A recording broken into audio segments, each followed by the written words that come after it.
ठंड हो या बारिश या फिर तेज गर्मी, एक व्यक्ति जिसे हम साइकिल पर चलने वाला साइंटिस्ट कहते हैं, वो प्रतिदिन अपने घर से परमाणु बिजली घर तक करीब 30 किलोमीटर की यात्रा अपनी साइकिल से ही करते हैं। उनकी ताजगी और उनकी ऊर्जा देखते ही बनती है। जी हाँ, मैं दीपक सुथार की ही बात कर रहा हूँ। राजस्थान की सूर्य नगरी से विख्यात जोधपुर में पैदा हुए, भाभा परमाणु अनुसंधान केंद्र के 48th बैच से ट्रेनिंग पूरी कर गंगा के किनारे बसे प्रकृति से भरपूर स्थान नरोरो एटॉमिक पावर स्टेशन में उन्होंने 2005 में न्यूक्लियर साइंटिस्ट के रूप में कार्य करना प्रारंभ किया। करीब 15 साल वहां कार्य करने के बाद उनका स्थानांतरण चंबल किनारे स्वर्ग से भी सुंदर रावत भाटा की इकाई 7 और 8 में महत्वपूर्ण कार्यों के लिए किया गया। लेकिन यहाँ पे भी वो करीब 30 किलोमीटर की यात्रा प्रतिदिन बिना रुके निरंतर अभी तक कर रहे हैं। तेल की इस संकट की घड़ी में हमारे प्रधानमंत्री ने भी सभी देशवासियों से रिक्वेस्ट किया है कि वो तेल को बचाने का अपने लेवल पर प्रयास करें।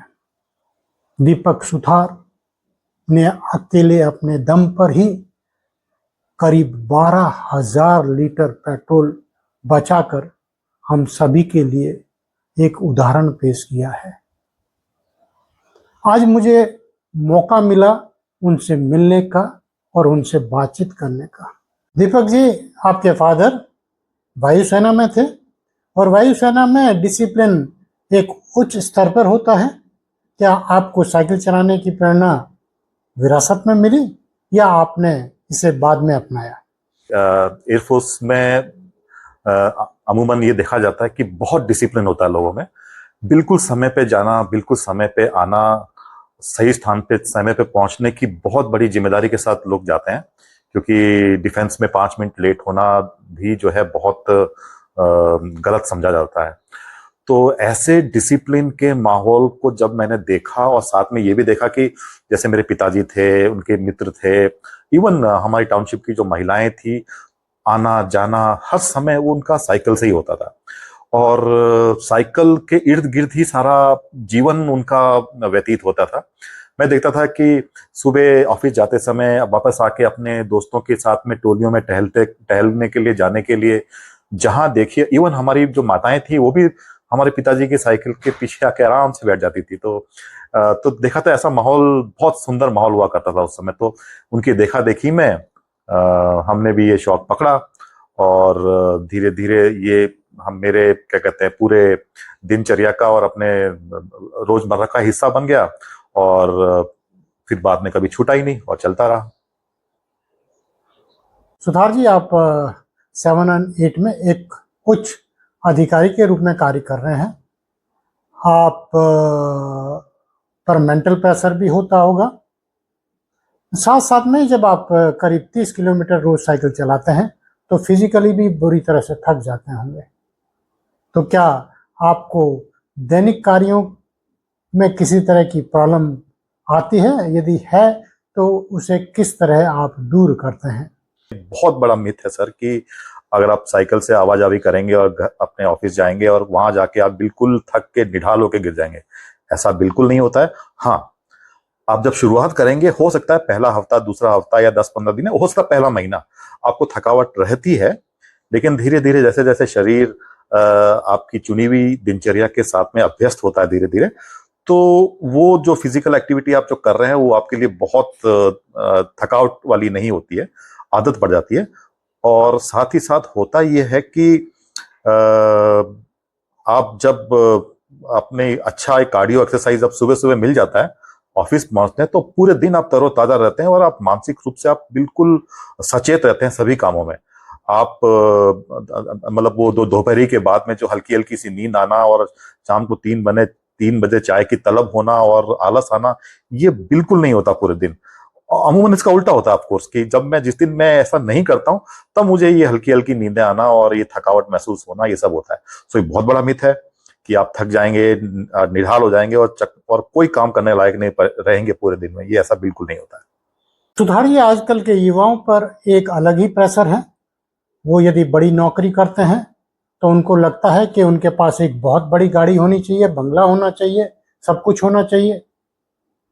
लेकिन जब आप बड़े अधिकारी होने के बाद भी साइकिल से ऑफिस आते जाते हैं तो जरूर आपके दोस्तों ने, आपके परिवार वालों ने और समाज वालों ने जरूर इस पे आपत्ति उठाई होगी। तो आपने उस प्रेशर को किस तरह हैंडल किया? होता है ऐसा कई बार, कई लोग बोलते हैं यार यार तुम ऐसे नए सीनियर पोस्ट पे आ गए हो और अभी भी साइकिल से जा रहे हो, अमूमन तुम्हें तो गाड़ी मिलती है, आप तो गाड़ी में जाना चाहिए। तो मैं उनको कहता हूँ कि देखो, ये जो है मैंने जो चुना है, मैंने अपने जीवन में आने वाले अच्छे पॉजिटिव इफेक्ट्स को देखते हुए चुना है। अब रही बात ये कि बड़े अधिकारी बन गए या छोटे अधिकारी बन गए, उससे कोई फर्क नहीं पड़ता है। ये जीवन जो है ना, मतलब हमें जो ये जो छोटे छोटे जो सुख हैं, ये जो हम जब 10 साल के हुआ करते थे तो देखो कितना आनंद लेते थे। गोल गोल साइकिल चलाते थे, ढलान से एकदम दोनों हाथ छोड़ के आते हुए इतना रोमांच महसूस करते थे। अब हम बड़े हो गए तो क्या मतलब ये रोमांच हम पैसों से खरीदेंगे? बिल्कुल नहीं। वही मैं 10 साल का बच्चा बन जाता हूँ जब मैं साइकिल चलाता हूँ।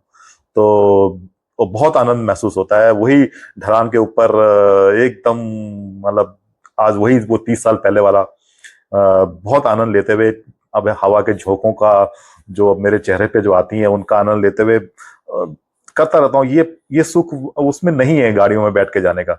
और रही बात ये कि हाँ, कुछ लोग कहते होंगे, ऐसे कहते भी हैं, मेरे मुंह पे भी कहते हैं कि यार यार तब अभी तो तुम गाड़ी पे चले जाओ। तो उनको ये कहता हूँ यार कि देखो, जीवन के सारे सुख पैसों से नहीं खरीदे जाते हैं।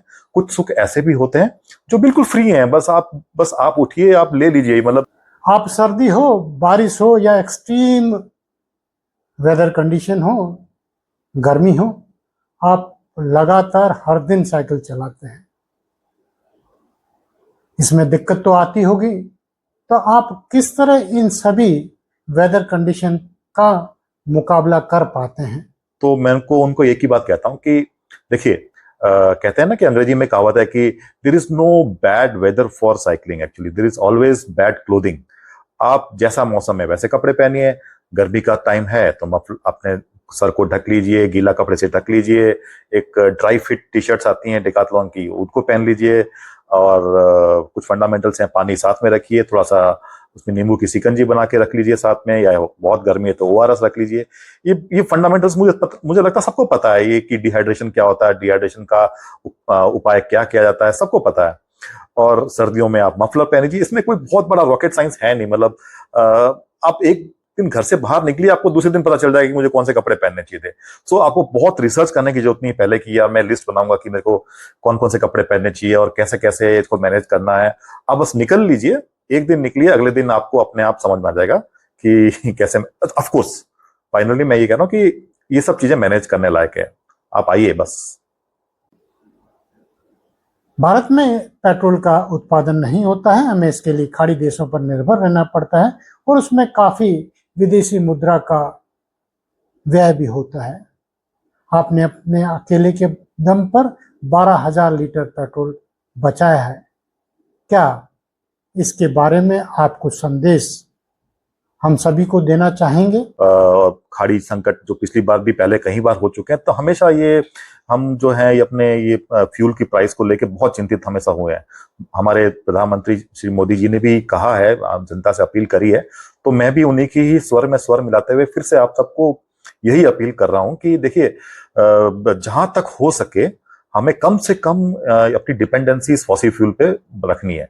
फॉसिल फ्यूल बहुत स्ट्रेटेजिक रिजर्व है हमारे। तो अगर ये डीजल पेट्रोल का जो पहला जो है ये किसानों को या सार्वजनिक यातायात के लिए, उनके लिए और अपने सेना के लिए अगर कुछ बच जाए तो ही हमें इसका इस्तेमाल जो है ना बहुत मतलब फ्री हैंड के साथ में करना चाहिए। आजकल के युवा बड़ी बड़ी नौकरियां करते हैं और अपने फिटनेस के लिए उन्हें समय नहीं मिल पाता है। इसके लिए वो अलग से जिम ज्वाइन करते हैं, लेकिन कई बार उन्हें जिम जाने का भी समय नहीं मिल पाता है। आप इन सभी के लिए कोई संदेश देना चाहते हैं? बहुत हास्यास्पद लगता है कई बार कि आप एक्सरसाइज करने के लिए कुछ एक बिल्डिंग में जा रहे हैं, कुछ विशेष बिल्डिंग में जिसमें सारे तरह के संयंत्र लग रहे हैं, और बिल्डिंग में जाने के लिए आप अपनी गाड़ी में बैठ के जा रहे हैं मजे से, और उसमें पूरा एक्सरसाइज करके फिर उसी गाड़ी से वापस बैठ के वापस आ रहे हैं। तो इसमें मुझे कोई बहुत लॉजिकल लगता नहीं है लोगों का। इससे कहीं ज्यादा बेहतर है कि अपनी पूरे दिनचर्या के अंदर ही सारे जो साधारण क्रियाकलाप हैं उसी के अंदर ही आप एक्सरसाइज रूटीन अगर डाल दें तो कुछ अलग से आपको बिना मतलब 1 घंटा टाइम वेस्ट करके कहीं जाने की जरूरत नहीं है। आप जैसे साइकिल से अगर ऑफिस जाते हैं तो होता क्या है, सिर्फ 10 मिनट एक्स्ट्रा लगेंगे। सी देखिए गाड़ियां आप आधे घंटे में पहुंच जाएगी, हो सकता है हमें 40 मिनट लगते हैं, लेकिन वो 40 मिनट सुबह और 40 मिनट शाम को आप ये मत सोचिए कि आप साइकिल से आप ऑफिस जा रहे हैं। आप सिंपली ये सोचिए कि मैं एक बहुत अच्छी क्वालिटी का कार्डियो दे रहा हूं अपनी बॉडी को। आपकी बॉडी बहुत खुश होगी, आपको बहुत धन्यवाद देगी। बिल्कुल टाइम जाया नहीं होगा। आप अपने परिवार को टाइम दीजिए, और जरा से 10-10 मिनट के एक्स्ट्रा टाइम देने से जो है ना आपका डेली की जो रिक्वायरमेंट एक्सरसाइज की वो भी कंप्लीट हो रही है, घर से सही समय पे पहुंच रहे, और पूरा दिन आप परिवार के साथ में जो बचा हुआ समय आप आनंद के साथ में बिताइए। आज के युवा, खासकर जेनजी जनरेशन के बच्चे बहुत ही लॉजिकल हैं। क्या आप उनको कोई संदेश इस बारे में देना चाहेंगे? तो एज ए सिविल सोसाइटी आप और मैं ही स्टेक होल्डर हैं इस पूरे सोसाइटी को अच्छा करने के लिए। तो हमें करना क्या है? कुछ नहीं करना है। हमें अपनी डिपेंडेंसी रिड्यूस करनी है इस फॉसिल फ्यूल पे, पेट्रोल पे, डीजल पे, जितना हो सके। छोटे छोटे काम करिए। अपने सब्जी लाने के लिए कहीं बाहर जाना पड़ गया, दूध लाने के लिए जाना पड़ गया, या शाम को टहलने का मन कर गया, उठाइए साइकिल, निकलिए और आराम से अपना काम निपटा के आइए।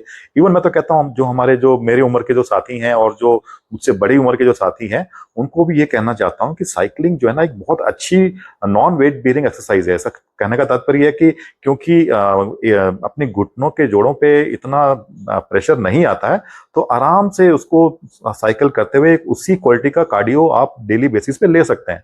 आपको बिल्कुल भी जोर नहीं लगेगा, और साथ ही साथ भी आपके घुटने और आपकी मांसपेशियां बहुत अच्छी मजबूत रहेंगी। आपके दिल, फेफड़े और आपका कार्डियोवास्कुलर हेल्थ बहुत अच्छा रहेगा। तो ये तो हमारी जो सेल्फिश कि हमारा अपना खुद का हेल्थ अच्छा रहे वो तो है ही। साथ ही साथ देखिए आप ऐसी सेल्फिश नेचर के साथ में काम करते करते देखिए आप जाने अनजाने देखिए आप देश का भी भला कर रहे हैं।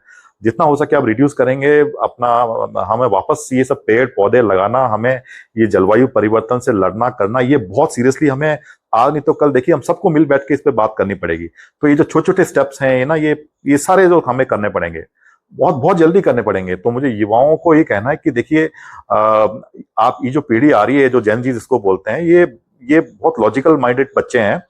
तो आप खुद सोचिए कि इस लिमिटेड रिसोर्सेज को क्या हमें पूरा डिप्लीट कर देना है हमेशा के लिए, या आप इस पे कुछ दिमाग लगाना है और सावधानी पूर्वक और कुछ फ्रूगल तरीके से हमें चीजों को इस्तेमाल करते हुए हमें आगे बढ़ना है। दोस्तों, कहते हैं कि बूंद बूंद से घड़ा भरता है। सुथार जी ने पिछले 20 सालों से इस घड़े में कई बूंदें डाली है। अब समय आ गया है कि हम भी इस घड़े में अपनी बूंदें डालें। क्या आप सुथार जी के विचारों से प्रेरित हैं? यदि हाँ, तो आप कमेंट में जरूर हाँ लिखें तथा इसे अपने दैनिक जीवन में जरूर अपनाएं, ताकि हमारी पेट्रोल पर निर्भरता कम हो और हमारा देश आगे बढ़ सके।